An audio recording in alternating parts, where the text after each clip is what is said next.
A pleasure to meet all at last, and welcome back to some more HJN Get Creative. And so, here we go. We're going to talk a bit more about gardening and agriculture related stuff in the history of tools and whatnot with the device that I have on the list called Loppers. So, 2363 is a go. The Loppers, unlike the pruners, are also typically used for various things relative to gardening and handling of various forestry and other such agriculture. The loppers, of course, are actually made for the likes of more heavy-duty related jobs, including the dismantling of larger sized trees. Yes, the loppers basically had that same old scissor-like action to them, but are in fact made for adding even more leverage to the likes of the cutting process itself. Loppers are typically in a more U-shaped piece themselves on both ends.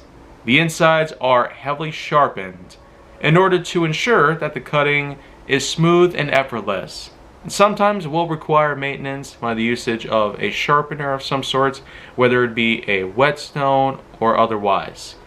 But the loppers are in fact more than just the sum of their parts and the degrees of maintenance that you might need to keep a lookout for. The loppers' big function is cutting really thick branches, stems, etc., especially entire trees. And there are plenty of other devices that can handle the cutting of trees, such as chainsaws, but for the most part, the usage of loppers can help to make the trees a lot smaller.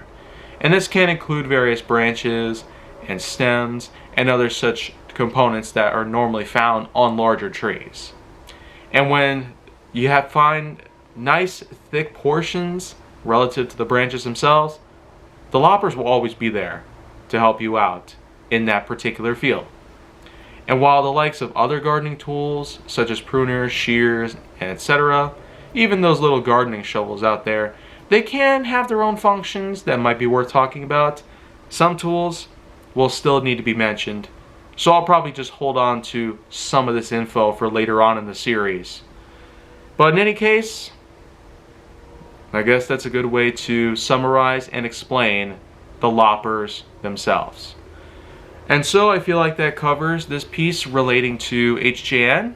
I will see you guys later with another piece of HJN soon enough. Till next time.